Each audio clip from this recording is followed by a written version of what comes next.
Hello बच्चों, initial maths के इस यूट्यूब चैनल में आप सभी लोगों का स्वागत है। और आज की ये जो वीडियो होने वाली है ये खास तौर से उन बच्चों के लिए होने वाली है जो कि क्लास 10th के हैं और इस बार अपना बोर्ड एग्जाम सन 2026 का पेपर देने वाले हैं, है ना। तो देखो भाई, इस वीडियो का टॉपिक सुन लो। आप में से कुछ बच्चे ऐसे होंगे जिन्होंने गणित को अभी तक नहीं पढ़ा होगा या जिनको बहुत ज़्यादा डर लगता होगा, है ना। या कुछ बच्चे ऐसे होंगे जिन्होंने ऑलरेडी पढ़ा तो होगा पर उनको लगता है कि क्या मैं इस बार फेल तो नहीं हो जाऊंगा गणित में, है ना। उनकी इतनी अच्छी तैयारी नहीं होगी। तो देखो, इसी चीज को या फिर इसी डर को खत्म करने के लिए मैं आप लोग को कुछ ऐसी ट्रिक बोल सकते हो आप लोग, या फिर आपको कुछ ऐसे चैप्टर्स बताने वाला हूं जो कि आपको बहुत ज्यादा नंबर दे करके जाएंगे, है ना। तो देखो, कम से कम मैं आपको 5 ऐसे चैप्टर बताऊंगा जिसको अगर आप लोग बहुत अच्छे से पढ़ लेते हो उन चैप्टर्स को, है ना, तो आप लोग उसमें 80 से ज्यादा नंबर लेकर के आओगे, 100 में से 80 से ज्यादा, है ना। देखो क्या है भाई, सबसे पहले तो पूरी बात को समझो। अब आज की जो तारीख है, आज यानी कि 23 तारीख है, 23 जनवरी, है ना। और आप लोगों का जो गणित का एग्जाम है वो है 27 फरवरी का। तो लगभग आप लोग मान के चलो 30 से ज्यादा दिन आप लोगों के पास है ना। तो 30 से ज्यादा दिन आप लोगों को मिल गए। देखो 30 दिन इतने हैं, अगर आप लोग चाहो तो इसको इतने अच्छे से भी आप लोग कवर कर सकते हो कि आप लोग 100 में से 100 नंबर भी ला सकते हो, है ना। कैसे कर सकते हो वो मैं आपको इस वीडियो में बताने वाला हूं। देखो भाई, सबसे पहले तो ये समझो एग्जाम का पैटर्न क्या होता है, यानी कि गणित का। तो यहां पर लिख लो गणित। देखो, गणित का जो पेपर होता है उसका पैटर्न समझो क्या होता है। गणित का जो पेपर होता है वो पूरे 100 नंबर का होता है आप लोग का, है ना। जिसमें से क्या होता है, जिसमें से आपके जो 30 नंबर होते हैं ना वो आपको प्रैक्टिकल के द्वारा दिए जाते हैं, यानी कि आप लोगों के स्कूल से मिलते हैं, है ना। कुछ बच्चों के तो प्रैक्टिकल समाप्त भी हो गए होंगे या फिर अभी चल भी रहे होंगे, है ना। तो 30 नंबर जो होते हैं वो आपके प्रैक्टिकल से दिए जाते हैं। बाकी जो 70 नंबर होते हैं, इन 70 नंबर में से आप लोग को अंक लाने होते हैं ना। जो कि आप लोग बोर्ड का पेपर देते हो वो पूरे 70 नंबर का होता है और इसी में से आपको अंक लाने होते हैं, है ना। तो मैं आपको ऐसे 5 चैप्टर बताऊंगा जिसमें आप लोग लगभग 50 से ज्यादा नंबर ला सकते हो, है ना। 50 नंबर तो आप लोग के पास ये रहे और 30 नंबर ऑलरेडी आप लोग के पास प्रैक्टिकल के है। तो टोटल अगर मैं इन दोनों संख्याओं को जोड़ूं तो मेरे पास कितने आ रहे हैं, 80, है ना। यानी कि आप लोग 100 में से 80 नंबर का स्कोर आसानी से कर सकते हो, है ना। तो यहां पर देखो क्या लिखा हुआ है, केवल इन 5 चैप्टर को पढ़ के 50 से ज्यादा नंबर ला सकते हो, है ना। अब कौन कौन से हैं वो 5 चैप्टर, उनको हम लोग एक एक करके देखते हैं। देखो भाई, यहाँ पर देखो चैप्टर्स के नाम मैंने ऑलरेडी यहाँ पर लिखे हुए हैं, है ना। तो कौन कौन से हैं वो देखो। सबसे पहला चैप्टर है आपका संख्या पद्धति, जो कि पहला ही चैप्टर है आप लोग का, है ना।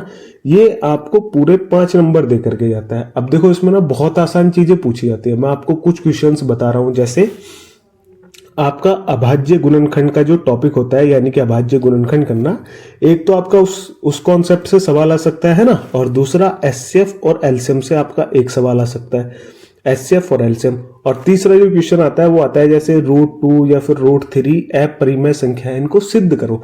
केवल इन 3 तरीकों से ही अगर आप लोग इन तीनों सवालों को बहुत अच्छे से पढ़ लेते हो तो आप लोग पूरे 5 में से 5 नंबर यहां से लेकर के जा सकते हो, है ना। तो पहला चैप्टर तो भाई ये हो गया संख्या पद्धति, जो कि पूरे 5 नंबर का आएगा, है ना। अगले चैप्टर यानी कि दूसरे चैप्टर की बात करते हैं, जो कि है बीज गणित। और यहां पर लिखा हुआ है पूरे 18 नंबर। तो भाई 18 नंबर अपने आप में बहुत सारे नंबर होते हैं अगर आप लोग केवल बीज गणित को पढ़ लोगे। अब देखो, बीज गणित कोई अकेला चैप्टर नहीं है, इसमें ना बहुत सारे चैप्टर हैं। जैसे यहाँ पर लिख रखा है मैंने ऑलरेडी, पहला आप लोग बहुपद, जो कि आपका चैप्टर नंबर 2 है। और फिर आपका एक होता है द्विघात समीकरण, और एक होता है 2 चर वाले रैखिक समीकरण, और एक होता है समांतर श्रेणी। तो यानी कि इन 4 चैप्टर को मिलाकर तब एक चैप्टर बनता है जो कि आपको पूरे 18 नंबर दे करके जाता है ना। तो बहुपद में कैसे पूछेगा आपसे सवाल, कोई एक बहुपद दे देगा और उसको बोल देगा आपको कि इसके शून्य ज्ञात करो, है ना। और जैसे द्विघात समीकरण का क्वेश्चन पूछ लेगा, उसमें पूछ लेगा आपसे कि इसके मूल ज्ञात करो, है ना।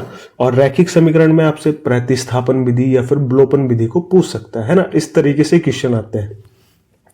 और भाई समांतर श्रेणी ये तो बहुत हल्का चैप्टर है, यानी कि आप लोग इसको 2 या फिर 3 घंटे में भी खत्म कर सकते हो, है ना। तो यहाँ से एक सवाल आएगा, केवल और केवल एक या फिर 2 सवाल आ जाते हैं, यानी कि एक MCQ हो जाएगा और एक आपका 2 नंबर का सवाल हो जाएगा। तो यानी कि आप लोग का क्या हुआ, देखो पहले चैप्टर से तो आप लोगों को 5 नंबर मिल रहे हैं और दूसरे चैप्टर से कितने मिल रहे हैं, 18 नंबर। तो इसका मतलब यहाँ पर हम लोग योग करते हुए चलेंगे इनका, 5 पहले चैप्टर से और 18 दूसरे चैप्टर से।